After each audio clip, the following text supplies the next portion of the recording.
Ladies and gentlemen, welcome back to another episode of Idiosyncratic Fables, the podcast where we celebrate the stories that make us all a little unique, a little unusual, and wonderfully weird in our own ways. I'm your host, James, and today I am beyond excited because we have a true powerhouse in the audiobook world joining us. Our guest is James Anderson Foster, award-winning narrator with over 500 titles under his belt, producer extraordinaire, and someone who's been praised by Audiophile magazine for his energy, focus, and that spot-on delivery that makes you feel like the voice in your head came to life. He's narrated across every genre imaginable for big names like Audible, Penguin Random House, Harper Audio, Macmillan, Simon & Schuster, Tantor, and more. He's even dipped into authorship himself with urban fantasies and action-packed spy thrillers, all while holding a PhD in psychology and bringing real-life experience from the military into his work. Dubbed the hardest working man in audiobooks, James has won or been nominated for just about every major award in the industry.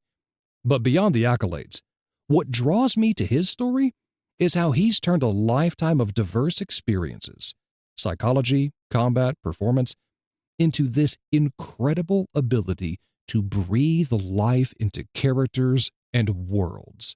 James, thank you so much for being on this episode today. I truly appreciate you. Oh, thank you for having me. So let's go ahead and kick things off. And that's no pun intended for the upcoming game this Sunday. If you had to sum up your overall story, if you will, the quirky, unusual thread that ties your life together, what would it be? Wow. What a fantastic question. I've got a few. I would say the through line, the thread that connects everything is that it's never too late to redefine yourself and figure out who you are right now. I love that. Short, sweet, to the point. Yeah, no, I have been and done a great many things. And yeah, no, I think that's a feature, not a bug. It also kind of breathes life to the everybody deserves a second chance motto. Oh, absolutely. There's it's weird. There you know the song by Peter Gabriel, Salisbury Hill. Yes. Yeah, one of my favorite songs. And there's this line where he says, you know, he stepped right out of the machinery. And I heard it must have been just the right time in my life when I heard that, because at the time I was in this job and it felt like machinery, life, what, you know, you're a cog in the machine, everything's just running.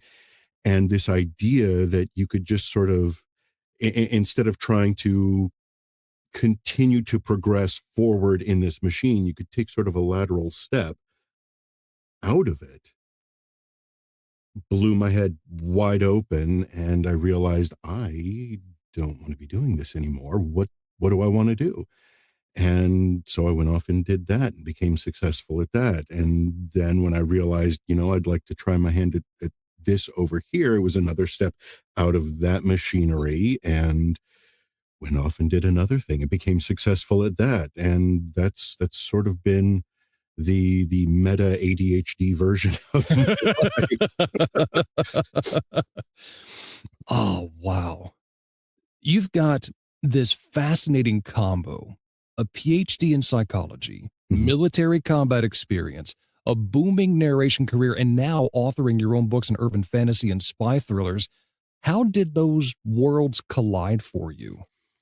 I mean, I think thriller is the connecting point there, with the psychology sort of both driving my interest in what makes people tick and giving me what I hope is a credible portrayal of what makes characters tick, either in my narration or in my writing.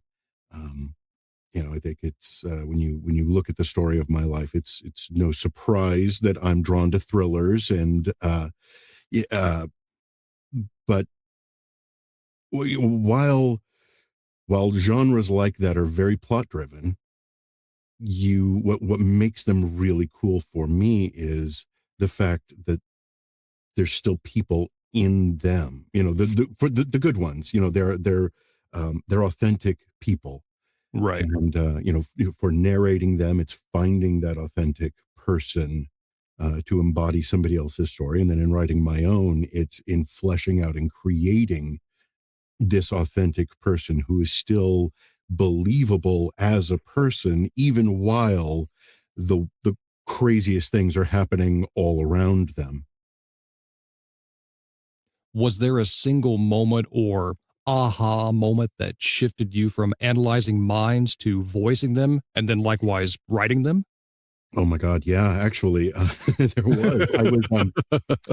I had been working as a college psychologist in Colorado, and at the time, my residence was in Cincinnati, Ohio, and so I was driving back for winter break, and on this long 19-hour drive, this was back in 2011, 2012.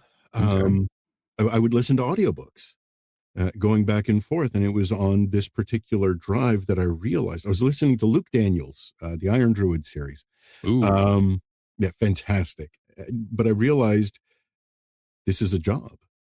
Like, people do this. Somebody paid this guy to do this. And I was one of those nerds in high school that lettered in drama, and had grand visions of becoming an actor, until people told me, you're never going to make a living at it. You're going to wait tables. Why don't you do something respectable like psychology? uh, and I don't know, I had 19 hours, just me and Luke, in the car, and I got home and I thought, you know what, I'm going to look into this. I'm going to see what it would take.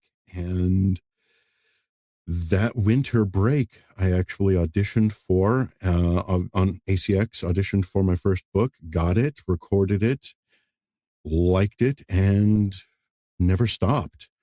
And then when it came to the decision to write, um, it was a Facebook post. I was, like you, I'm sure, friends with many authors. Right. One of the perks, I think, of being a narrator is you get to make friends with so many fascinating people who are making these stories. And I was posting idea after idea, like, hey, I want to see a book like this. Why isn't this out there? Hey, so and so, can you get on that for me, please? I want to narrate this book. Right. And I'd done several of those, and then one of them, one of my author friends, R.L. King, said, why don't you just write it? And I thought about it for a minute, and I realized, you know, do you know Travis Baldree? I do. Yeah, Fantastic human being. great guy, one of the nicest guys. I have a great private Travis story that I'll tell you that highlights just how fantastic of a guy he is. I don't want to embarrass him publicly on your podcast, um, but he had said at one point about writing his book that he had read enough books as a narrator that he just sort of intuitively knew what he liked when it came to his writing style. And that's what came out as, his ridiculously successful, well-earned success, but ridiculously successful books. Um, Absolutely. and so it was sort of sitting with R.L. King telling me, well, why don't you write it? And thinking about Travis's comment. And I thought, well, okay, maybe I will. And then I did. And that was a few years ago. And I haven't looked back since. I've got a similar story idea and scenario build up as you described. Mhm. One of my Navy colleagues posted something. Hey, wouldn't it be cool if there was a book about like a modern day fantasy marriage between a vampire and a fairy? Mhm. And I went, Oh, that's good. That would be hilarious. Because depending upon the lore you choose, fairies have contracts that they always abide by, whether nefarious deeds or just absolute hilarity. Vampires also have this kind of hypnotic tranquility about their blood that even if the victim drinks it, not necessarily being bitten, they are bound to that vampire for literally eternity or until they pass on. Mhm. Like that could be deviously hilarious. And I think I want to write that, but I don't know where to start. So let's Nice. focus more into your audiobook career then. Okay. With over 500 books under your belt and awards across the board, you've narrated everything from heart pounding thrillers to epic fantasy to even steamy romance. Mhm. What's the strangest genre jump you've made, and how do you switch gears mentally or vocally to make it authentic? Oh, wow. God, that's a tough question because um I think one of the nice things about being a narrator, and I'm sure you'll agree, is that while we obviously have our preferred genres, the genres that we like reading, that we like performing, and we have casting agents that will occasionally sort of typecast us into certain genres. We still get stuff from just about anything. If an author or an agent thinks we're going to be a good fit for it, and we've got time in our schedule, who knows? We could be doing, Regency romance right next to a self-help nonfiction, right next to a spy thriller, right next to a steamy romance, followed by lit RPG. We just don't know. It's part of the fun. Again, especially if you have a little bit of the ADHD, that's part of the fun of the job. Is that it keeps it interesting. As far as the biggest jump for me, I would have to say doing back to back, and this was a few years ago now. I recorded Dostoevsky's Crime and Punishment. Ooh. Got nominated for an Audie for that one. That was, and I loved it. I went out to Brilliant Studios for that one, spent all week in their studio recording this book, and went from that immediately to a spicy mafia romance. And that's a bit of a shift from sort of Yeah. maudlin, deeply interior Russian pain to deep growly, she's mine. And yeah, I mean, Mhm. that was a shift. As far as how I go back and forth, it's not that hard. And this is, I think, where my psychology background helps. Um, are you familiar at all with parts theory of personality? No. Okay, you don't need to be. I just didn't want to insult you if you were. Um, It's okay. so we have in psychology, there's a crap ton of theories of personality because we have no clue ultimately what a personality is. I mean, people that say they do, they're lying to you, or they've just Mm. gotten tired of reading more. So we have a ton of theories that all work. They all work to a certain degree. They kind of break down in some places, but they work great in others. Parts theory of personality basically says instead of being like one singular unifying personality, we're actually kind of a bunch of different people depending upon the context. We're not the same person we were when we were younger as we are when we're older. We're also not the same person necessarily at work as we are at home with our spouse or with our kids. Like we play different roles, right? And you find out quickly, let's say if you started interacting with your spouse the same way you do with your coworkers, that could be a problem. It I- could. if you were interacting with your coworkers the same way you interact with your spouse, if you were the same person with your kids as you were with your parents, there's a lot of funky dynamics where you can see, this would be a problem, and it highlights how different we are. This is actually a huge problem. Just weird side tangent for soldiers and police officers, Mm. because no matter how nice and kind and sweet you are as a person, there is an inherent role that comes with those jobs, right? especially for police officers. You have to be a certain kind of person to do that job during the day or during, whenever your shift is. But if you can't let go of that, if you come home and you are still that person, you're going to have some problems. This is why it's being a police officer has, I think, the highest divorce rate of any profession in the country, because they get so invested in that role and they can't let it go. They can't step out of that when they come home. And that's a problem. Just like it would be a problem if they couldn't step out of their at-home role when they were off being a police officer. So anyway, the point I was making is we switch naturally through these most often. A great example I use when explaining this is, let's say you're on the phone with your boss and you are a certain person with your boss, but you're at home and you're acting as that person, and your child is acting up in the next room and they're getting loud and they're pissing you off. And how hard is it to switch from, hold on just a second, if you don't stop that right fucking now, and, okay, yeah, sorry about that. I'm right. That switch is seamless. We don't even think about it going from right, coworker or employee to authority parent back to, we do it all the time.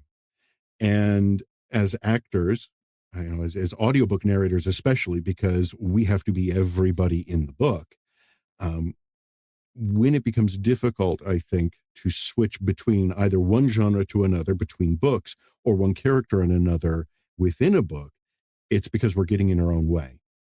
We're overthinking it. If we know who these characters are, the switching is seamless. It's natural. We do it automatically as long as we're able to step out of our own way. That was a really long-winded answer. I'm sorry about that. No, I prefer those answers. Granted, not all the time. I mean, there are room for them, and then there's room for the small, quick ones. So that actually leads right into my next one. Imposter syndrome pops up a lot in this space, given what you were talking about as far as the seamless transitions and whatnot, and or walls that could prevent that transition. What's a technique or mindset shift that helped you push through it? It was reading somebody glibly post that, no, of course you have imposter syndrome. You're faking. But the thing is, everybody's faking. It's all one giant con. And why should they all get to be in on it and not you? Right. Exactly. Of course I'm faking it, but yeah, so is everybody else. And I can fake just as well as they can.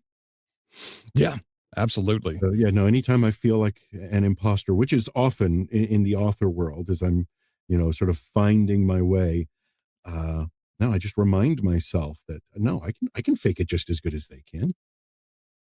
Exactly. Do you have any wild booth stories, like a character voice that went hilariously wrong on the first take, or a sound effect mishap that still makes you laugh? Oh, goodness. What do I want to admit? I mean, I think every narrator who's been doing this longer than 2 months has run into the problem of, oh, I came up with this hilarious voice for this one character before realizing that they were the main character in the next book in the series. Now I've got to do the whole book like this, and holy hell, that's gonna hurt. I think everybody's had one of those. There's the ubiquitous, forgot to prep the book and didn't realize until the last chapter when the author finally mentioned the character's thick Scottish brogue.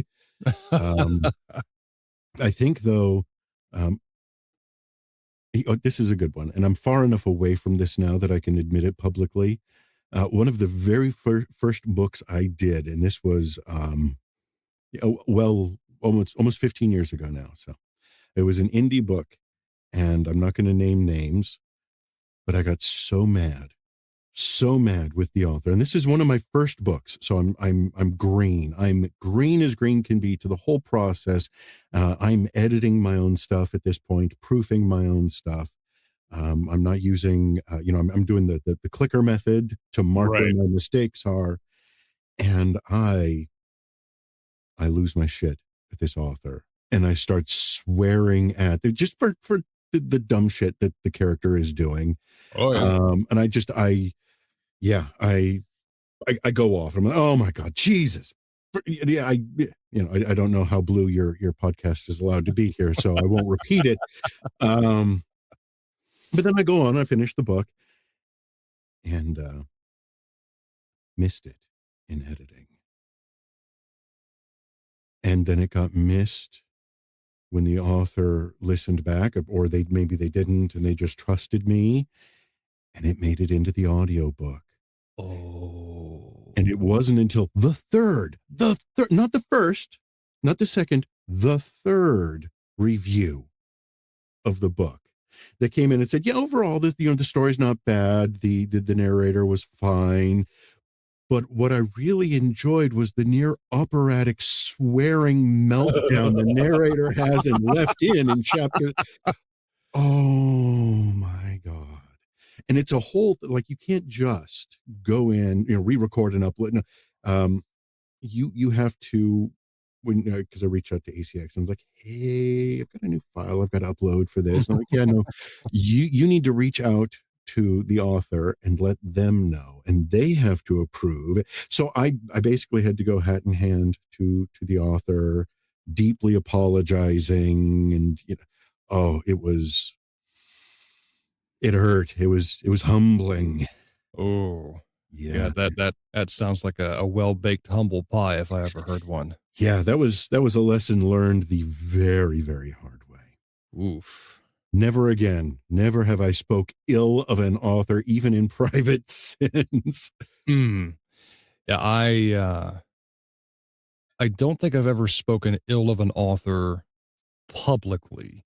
But I've had one or two tantrums where one made sure I was done. Reaper was off, and I'm just staring at a blank computer screen, and all of my, cadence calling, vocal projection coming out at the screen. You blankety blank, sorry, just all manner of vehemence spewing forth at this author.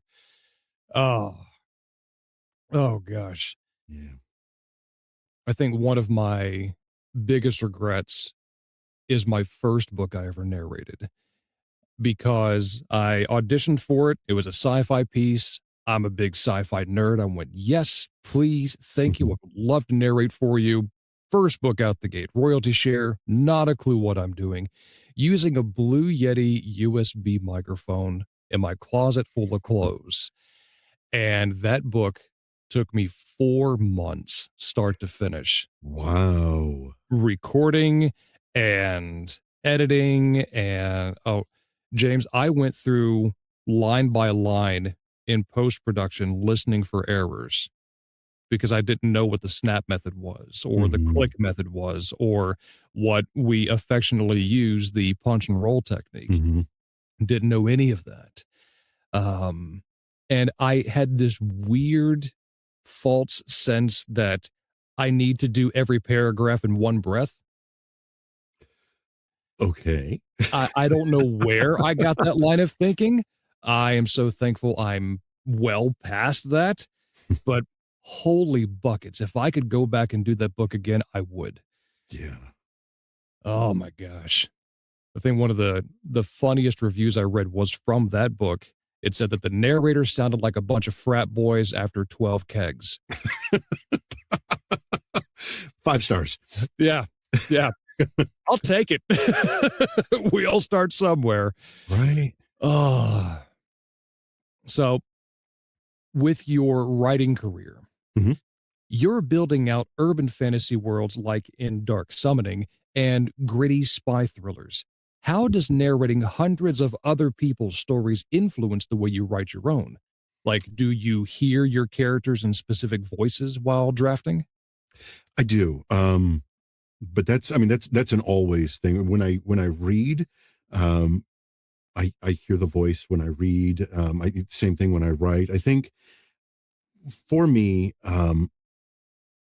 being a narrator, it was such a help to my writing process, because I learned what kind of writing I like, what kind of writing I don't like, what kind of writing, when I sit down to narrate, it's seamless. It's like it was written for me. And what kind of writing like trips me up? It's like, no, this doesn't work with me. It's, I think a lot of writers have to spend years and years and books trying to find their voice. It's not a natural thing. We hear it in our heads, but that getting it from head to go through our arms to our fingers to the screen, that's a process. And um, I think by being an audiobook narrator, and so I'm well read, and I think being well read is something you need to be a decent author.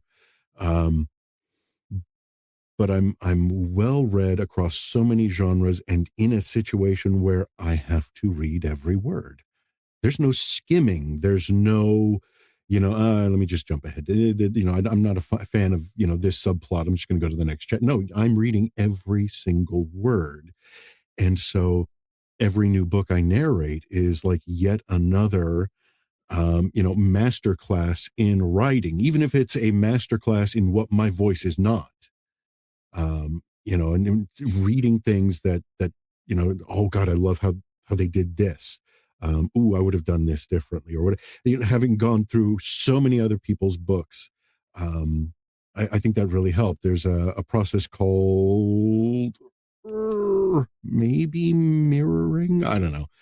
It's basically copying that some people recommend. I've seen it advertised even, where you spend a certain amount of time writing down by hand somebody else's book, somebody else's work, something that, that you really enjoy, or they've done something really well, and you write it out. And it's just sort of, I think, training that process of brain to hand to paper, and there's something about doing it yourself and doing it manually that sort of trains your brain in figuring out your voice. And I think there's an aspect of that in our narration as well, by vocalizing word by word, somebody else's book. We really get, I think, an interior, or at least a better sense. I won't say I hit the ground running with my first book and I knew what my voice was and it was clear.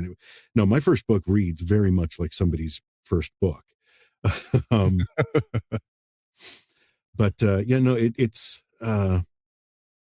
was a huge help going from narration, where I was able to have such a broad experience, to other styles of writing, to allow me to learn what I like and don't like, and have a decent sense of that going into the writing process already.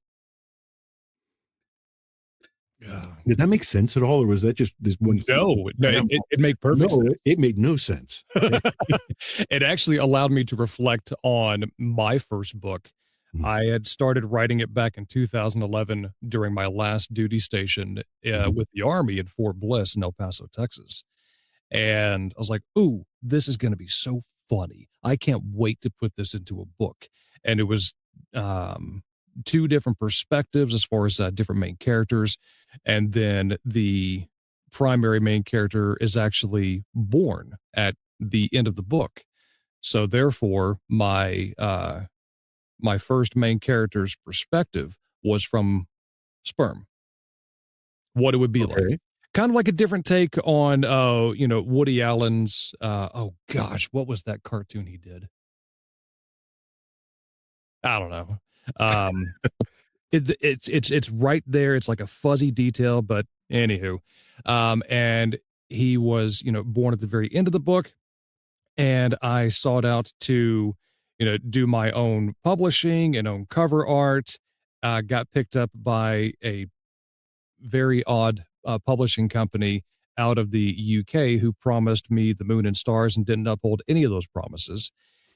And I got back 2 reviews, both of which were 1 star. And then my wife looked at it. She goes, "What is this?" I'm like, "Oh, it's a book I wrote and I published." She goes, "Honey, you don't read." I'm like, "Yeah, yeah." And so I eventually took it off the Amazon shelf, and I was like, "No, I can't do this. Fast forward to now me being an audiobook narrator, and similar to what you said, every book that I've read has inspired me to, I was like, yeah, actually, I think I can do this. Yeah. And the more I've read, the more I've understood what the writing process is like. And so now I've rehashed and reconstructed my first book, changed main characters completely, different perspectives, something that people can actually relate to. And we're looking at a publishing date of this year. So Oh, nice. I'm really looking forward. Congratulations. Thank you. Still waiting on the editing process because right now it's just the rough draft. And Mhm. I have accepted that it will need some tweaking and some polishing, that it's not going to be perfect right out the gate. And Right. I'm okay with that. The rough draft's only job is to exist. Yes, That's it. It doesn't have to be great. It doesn't have to be brilliant. It just has to exist, because you can edit a rough draft. correct. Can't edit a blank page. Mm-mm. No. With your background in psychology and combat, Mhm. what kind of unique edge do you bring to creating suspense, tension, or flawed characters that readers, well, and listeners connect Mhm. with on a deeper level? Oh, God, there's so many ways to answer that. So again, it just, I think it comes from experience. It's the same thing with like being a narrator and narrating so many different books across so many different genres. Um, Being a psychologist and being in the military, you get exposed to such a broad range of people in a very unique situation, right? Um, Especially people, soldiers that you have gone to combat with, you know each other in a way that people do not normally get to know each other. There are bonds forged there. You see each other in moments of, pants crapping terror, in moments of victory, in, it's this the range of emotions you experience in that. Um and God, people are just fascinating. People are, they are so amazingly interesting. And then to see people in a clinical setting, again, it's a very unique setting. Hi, I'm so and so, I'm meeting you for the very first time, and within the next 45 minutes I'm going to tell you some of the deepest, darkest things I've never said aloud to anybody else in my life. Are you ready?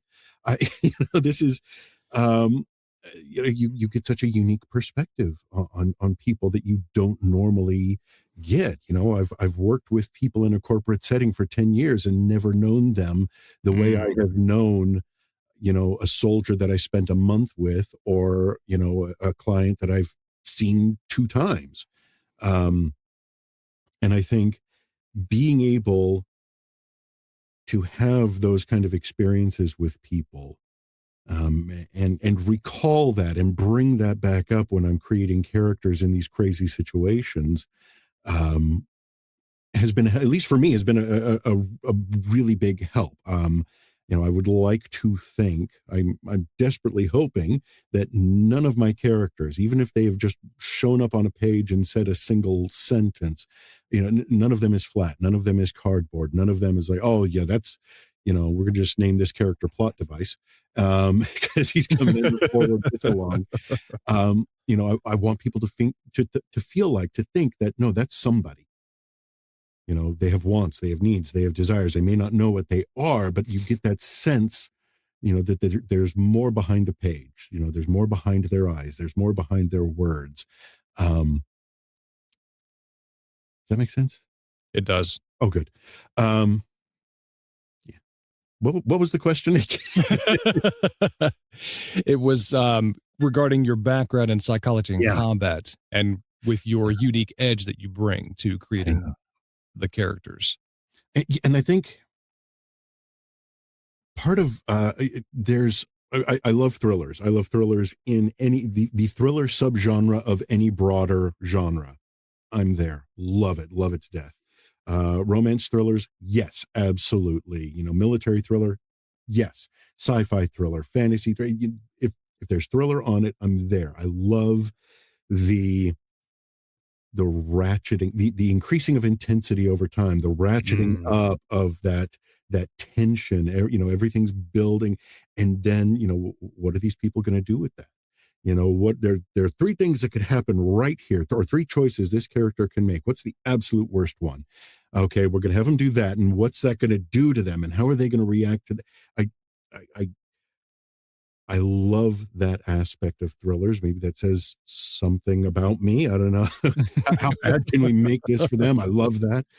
But I think seeing people being in combat, first of all, and even, I think anybody that's been in the military since the 90s, you have been in, around, tangentially related to combat. So this is not a unique experience anymore. When I enlisted in the 80s, there was combat. What's that? No, you went into the Army because it was a great way to pay for college and see the world, right? There was no, what do you mean war? What do you mean combat? But it's been a near constant since.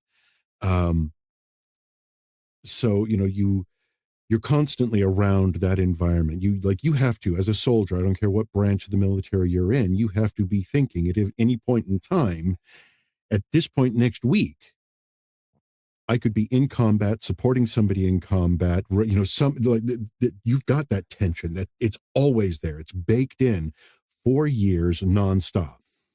What does that do to a person? How does that affect your thinking? And then when I saw people as a clinician, I don't work as a psychologist anymore. There's no time.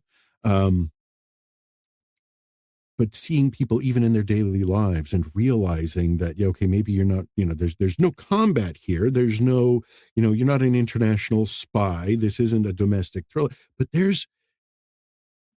are aspects of thriller pacing in everybody's life. Everybody's got, some tension that they're going through.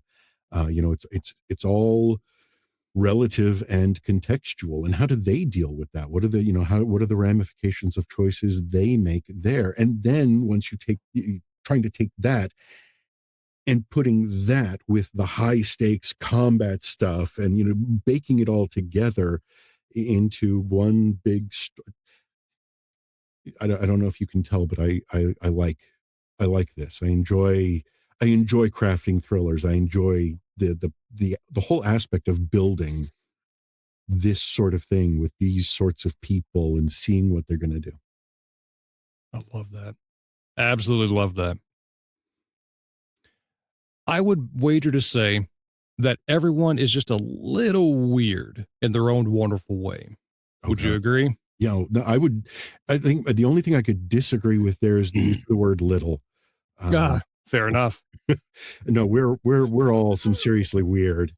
So with that being said, what would you say is one of your most strange or unique habits and rituals when you're prepping for a narration session or sitting down to write? What I meant to say was everyone but me. Excuse me. No, I'm perfectly normal. It's the rest of you freaks that, God, I don't know, because our own weirdness. That's like the water we swim in as fishes, right? We don't notice it. It's only when somebody else sees us from the outside and says, "The hell are you doing?" Yeah. What do you mean? What am I doing? I'm working through my dialogue, or I'm acting this out. I think this is my fish tank. Get your own. Right. I think maybe one of the weirdest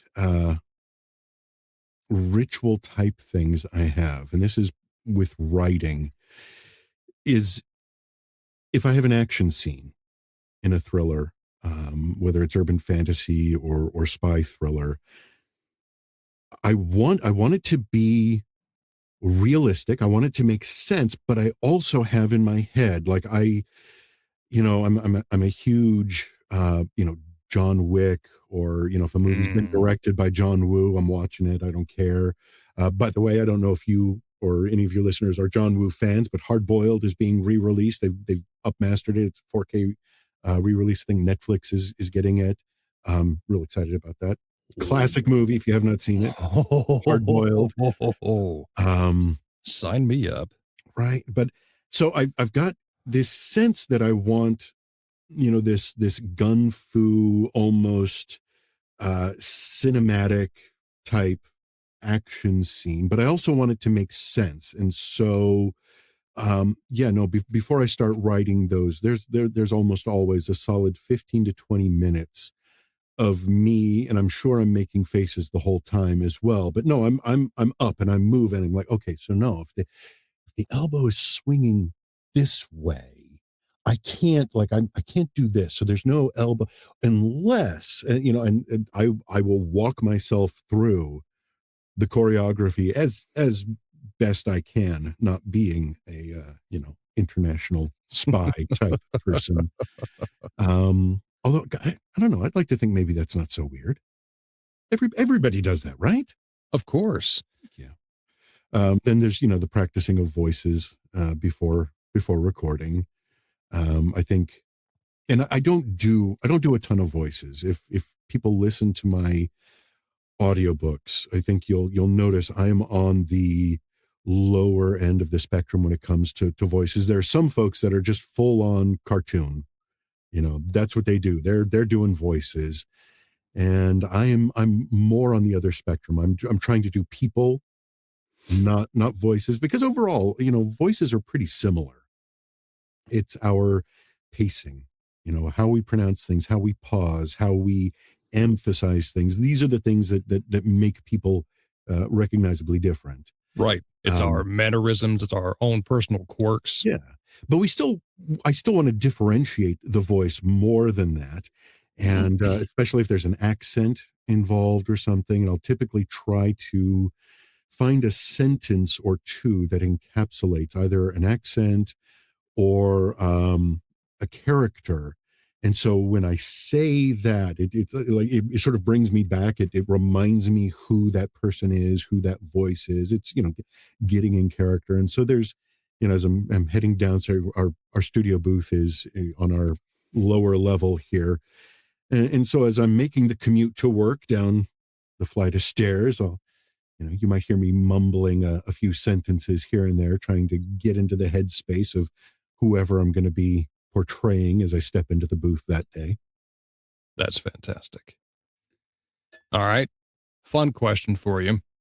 If you could narrate any book just for fun, no deadlines, no royalties, what would it be and why?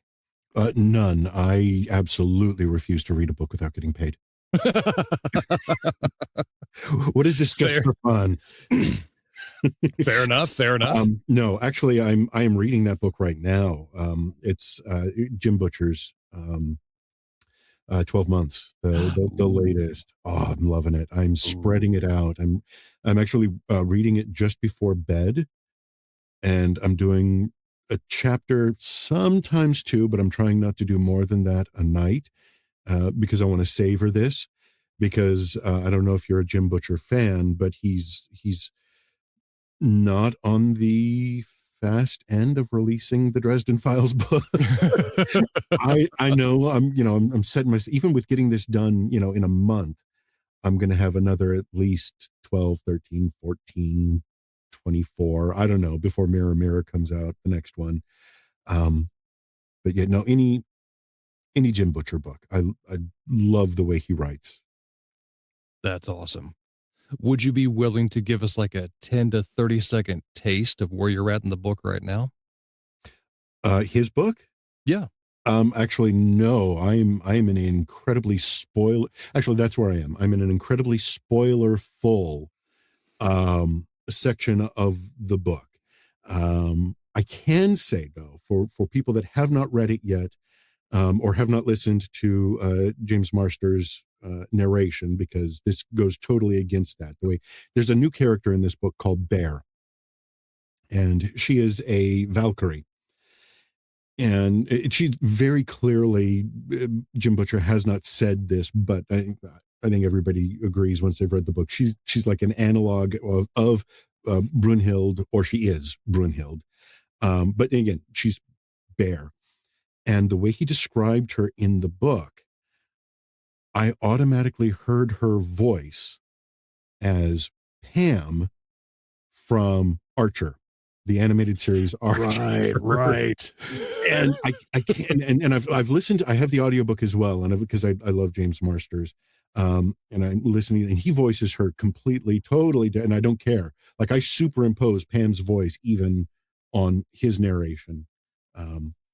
So that's where I am headspace wise with his book. Gotcha. There is Pam. And yeah, if you don't know who she is, you hit YouTube, find a couple of clips, and you will understand why I think I made that connection.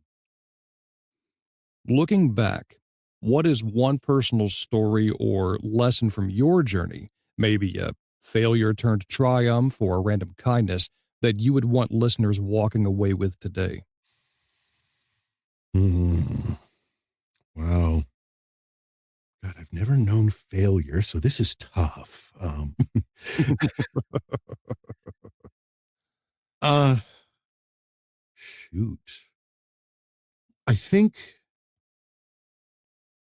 there's an implicit lesson in everything that I've tried. And I did not hear this until, and this was not spoken to me personally. I do not know Brandon Sanderson. But it's something that he had said, which is allow the first draft to be bad. Let it be bad. Because again, its only job is to exist. You get it on paper. Let it be bad. It doesn't have to be good. That you fix in post. You fix that in editing. Let it be bad. And I realized that is sort of a touchstone that I've had in everything that I have done. Is this willingness, especially at the outset, to let it be bad. The idea that you cannot be good at anything until you're bad at it first. You have to be. That's how you get good. You start off bad, you suck awfully, and then over time, through practice, you get better and better. And I think when at least for me, when I've started something new, I didn't even know enough about it, whatever it was, to even know that I was bad yet. With the exception of writing, I knew enough, I'd read enough, I'd narrated enough to be able to tell, oh, no, that sucks. But for everything prior to that, like your story with your first audiobook that you recorded, where you didn't know that you didn't have to do an entire paragraph in one breath. You didn't know that, I'm not going to go word by word, line by line in editing for you do not know enough to know that what you're doing is wrong and awful and bad until you have done it enough to be able to look back and say, oh, shoot, what was I thinking?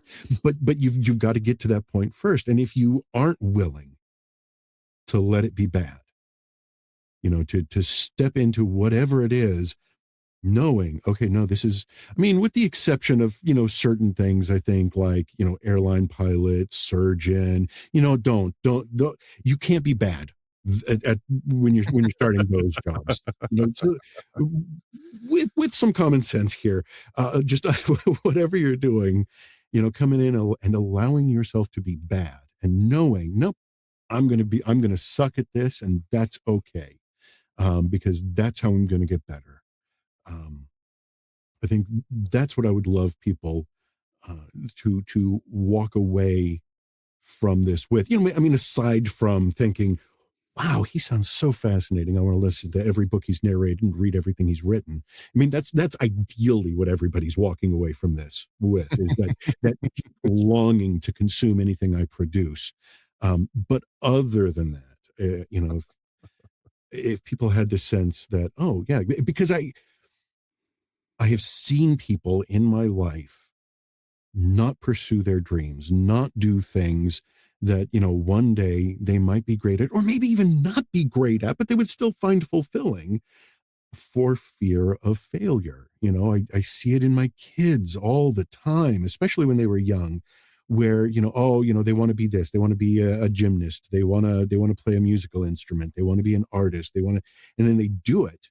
And the first time they do it, they're not perfect. And they're like, oh, fine, screw that. I'm not doing that ever again. And I try to drill into them. No, this is how you get better. Yeah, obviously that sucked. I'm not gonna lie to you and say, oh my God, your very first picture is great. Unless you're 4, then it's going on the fridge. But it's you have to be willing to be bad. And yeah, that's what I would love. I would love more people to sort of interiorize that, to just, no, it can be bad. I'm going to let it be bad because that's how it's going to be good someday. I love that. Let's peel back the curtain a little bit for our last question. Where can folks find your latest narrations and keep up with what's coming next? Wow. So for narration, you can go to jamesandersonfoster.com. It's a website that I barely keep updated. But there are links to my Audible listings there. And also links to my other websites. I have different websites for different genres, different mailing lists, different all the business aspects of writing and narrating that nobody thinks about until all of a sudden they need them. But yeah, there's jamesandersonfoster.net for my urban fantasy. There's J.A. Foster Books for my spy thrillers, published by the wonderful folks at Athon. Love those guys. Rhett and Bruno are awesome. Or, yeah. Oh, is it Rhett Bruno? Is that his name? Edit this out so they don't realize I've forgotten their names. The wonderful guys at Athon. Fix that in post. And then James Foster, PhD, for my nonfiction stuff. I think that's it. God, I hope that's it. Yeah, I was only aware of the first 3, but I will make sure for you, dear listener, that every website he's listed will be in the show notes, and you can pick and choose one or all of them if you'd like to follow James Foster and what he's got coming up.